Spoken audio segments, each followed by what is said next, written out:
এনেকুৱা এটা পৰিৱেশৰ পৰিস্থিতিৰ আমি সন্মুখীন হৈছোঁ যে অলপ আগতে আজি এতিয়াৰ পৰা 1 ঘণ্টাৰ আগতে পানেশ্বৰ বসুমতাৰীৰ নেতৃত্বত অহা এটা গুণ্ডা বাহিনীৰ দল আমি সেই যিবিলাক ল'ৰা আহিছে 8খনমান গাড়ী আহিছে আমি চিনি নাপাওঁ ল'ৰাখিনি আমাৰ সমষ্টিৰ হয়তো নহ'ব মানে ল'ৰাবিলাকৰ আমি ফেচ কাটিঙত দেখা পাইছোঁ আমাৰ সমষ্টিৰ নহয় 8খনমান গাড়ী আহিছে আৰু এই কণতে অলপ আগত আমাৰ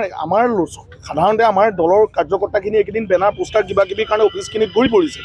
আমাৰ ল'ৰা অহা গাড়ীখনত 4-5জনমান আছিলে গাড়ীখন আগভেটি ধৰিলে আৰু এসোপামান ল'ৰা ঘেৰাও কৰি ধৰি যিটো কাইদাত মাৰিছে ফিল্ম ষ্টাইলত মানে এনেকে যে গণতন্ত্ৰৰ কথা কৈ থাকে পানেশ্বৰ বসুমতাৰীয়ে সদায় আজি গণতন্ত্ৰ তেওঁ ক'ত গ'ল তেওঁ খুকুৰিলৈ গণতন্ত্ৰৰ কথা ক'বলৈ আহে পানেশ্বৰ বসুমতাৰী তেওঁ আমাৰ সমষ্টিৰ নহয় তেওঁ আমাৰ ইয়াৰ নহয় তেওঁ বেলেগত টিকেট বিচাৰিছিলে টিকেট নাপালে সেয়া খুব আমাৰ সমষ্টিত জাৰিব আহিছে শান্তিপূৰ্ণ নিৰ্বাচন আমি সকলোৱে বিচাৰি আছোঁ আমি বিচাৰিছোঁ শান্তিপূৰ্ণভাৱে হওক আৰু তেনেধৰণে চলি গৈ আছিলে আৰু প্ৰতিবাৰতে আমি লক্ষ্য কৰোঁ যোনবাৰে পানেশ্বৰ বসুমতাৰী আমাৰ সমষ্টিত আহে এনেকে ধৰণে গুণ্ডা বাহিনী লৈ ঘূৰে আৰু সেইবাৰে হয় আমাৰ ইয়াত কাৰোবাক তেওঁ হত্যা কৰে হয় কাৰোবাক মাৰে হয় কাৰোবাক ভাবুকি দি পেলাই তেওঁ এটা সন্ত্ৰাসৰ পৰিৱেশ সৃষ্টি কৰে আৰু পিছত কয় যে আমাৰ ইয়াত গণতন্ত্ৰ নাই গণতন্ত্ৰ কোনে নাইকিয়া কৰিছে আজি হাতত খুকুৰি লৈ এজন বিধায়ক প্ৰাক্তন বিধায়ক তেওঁ সেই ল'ৰাকেইটাক এৰুৱাই দিব লাগিছিলে আজি আমি ওচৰতে চেণ্টাৰত অফিচত আছিলোঁ কাৰণে গম পাই হুলস্থুল গম পাই লগে লগে আহিছোঁ তেতিয়া অন্ততঃ তেওঁলোকে পলাই গুচি গৈছে যদি আমি নাহিলোহেঁতেন আজি তাত 2-3টা ল'ৰা ডেড বডি পৰি থাকিলেহেঁতেন খুকুৰি লৈ আৰু সেই নিজে ঘাপ মাৰিছে তাৰ ফুটেজ আছে আমাৰ হাতত প্ৰমাণ আছে পানেশ্বৰ বসুমতাৰীয়ে খুকুৰি লৈ গাড়ীত আৰু কি ক'ত আছে লৈ আন বুলি কৈছে মানে কি মানে এনেকুৱা নেকি যে তেওঁ গাড়ীত লৈ পেলাই মৰাণস্থ লৈ ঘূৰি পৰিব আৰু নিৰ্বাচনত আমাৰ ল'ৰাক অকলশৰীয়া পালেই তেওঁলোকে আক্ৰমণ কৰিব এনেকৈ ইলেকশ্যন জিকিবলৈ আহিছে লাজ লগা নাই পানেশ্বৰ বসুমতাৰী নিৰ্বাচন খেলিবলৈ আহিছে আপুনি নিজে আপোনাক আচলতে টিকেট যে নাই দিয়া আপোনালোকৰ দলে এইটো আচলতে ভাল কাম কৰিছে কিয় জানে আপুনি কেনেকুৱা ধৰণৰ মানুহ চতিয়া সমষ্টিৰ ৰাইজে জানে আপুনি যেতিয়া MLA আছিলে এয়া ৰাইজ কিমান সন্ত্ৰাসত আছিলে জানে গতিকে আপুনি ক'বলৈ আহে গণতন্ত্ৰৰ কথা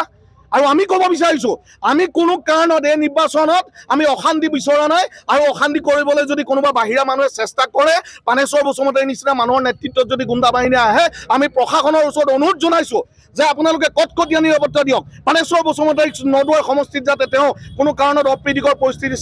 চেষ্টা কৰিব নোৱাৰে তেওঁ ঘটাব নোৱাৰে তাৰ কাৰণে ব্যৱস্থা গ্ৰহণ কৰিবলৈ আমি প্ৰশাসনক অনুৰোধ জনাইছোঁ আৰু আমাৰ যিকেইজন ল'ৰাই আক্ৰমণ কৰিছিলে এতিয়া বৰ্তমান তেজপুৰ চিকিৎসা কৰিবৰ কাৰণে তেজপুৰ হেৰিয়াত চিকিৎসালয়ত এডমিট কৰোৱা হৈছে যদি সেই ল'ৰাকেইটাৰ কিবা এটা হৈ যায় তাৰ দায়িত্ব পানেশ্বৰ বসুমতাৰীয়ে ল'ব নেকি নিৰ্বাচন আহিব গুচি যাব কিন্তু আমাৰ এই শান্তিপূৰ্ণ জেগাখনত আপুনি অশান্তিৰ সৃষ্টি নকৰিব কিন্তু কৈ দিলোঁ ভালে ভালে আৰু এটা কথা ক'ব বিচাৰিছোঁ নিৰ্বাচনৰ সময়ত ৰাইজে যাক ভোট দিব ৰাইজে যাৰ দেখিব ইচ্ছা কৰিব ভোট দিব কিন্তু তাত কাকো ভয় ভাবুকি দি যাতে এনেধৰণৰ পৰিৱেশ যদি কোনোবাই সৃষ্টি কৰিব আহে পানেশ্বৰ বসুমতাৰীৰ নেতৃত্বত আমি দেখা পাইছোঁ আমাৰ দুখ লাগিছে আমাৰ এই অঞ্চলৰ ৰিবুদে বুলি এজন কাউন্সিলাৰ তেওঁ কাউন্সিলাৰ আছিলে পানেশ্বৰ বসুমতাৰীৰ কাষত ৰখি আছে আমি যেতিয়া আহি পেলাই দেখিছোঁ গাড়ীৰ পৰা নামিছোঁ পানেশ্বৰ বসুমতাৰীৰ কাষত ৰখি আছে পানেশ্বৰ বসুমতাৰীয়ে খুকুৰিখন লৈ পেলাই ঘপিয়াইছে তেওঁ বাধা দিব নোৱাৰিলে যে আমাৰ এই অঞ্চলটোত বদনাম কৰিবলৈ আমি নিদিওঁ বিজেপিও কোনোবাই কৰিব পাৰে কংগ্ৰেছো কৰিব পাৰে কোনোবাই CP বিভিন্ন দল কৰিব পাৰে কিন্তু জেগাটুকুৰা বদনাম কৰি জেগাটোৰ দিন দুপৰত এনেকৈ মানুহ মাৰি থৈ যাব এইটো কিন্তু নিৰ্বাচনৰ নামত এনেকুৱা ভণ্ডামি কিন্তু এনেকুৱা অত্যাচাৰ সহ্য কৰা নহ'ব গতিকে আমি আদালতক মহামান্য আমাৰ ঊৰ্ধ্বতম কৰ্তৃপক্ষক আমাৰ প্ৰশাসনক আমি অনুৰোধ জনাইছোঁ যাতে আমাক নিৰাপত্তা দিয়ক আমি ভাৰতীয় জনতা পাৰ্টীৰ দলৰ সকলো কাৰ্যকৰ্তাই আমি শান্তিপূৰ্ণভাৱে নিৰ্বাচনটো হোৱা বিচাৰিছোঁ আপুনি বিচৰা বাতৰি পাব কেৱল নিউজ 18 এপত নিউজ 18 এপ ডাউনলোড কৰিবলৈ স্কেন কৰক এই QR কোড গুগল প্লে ষ্টৰতো পাব এই নিউজ 18 এপ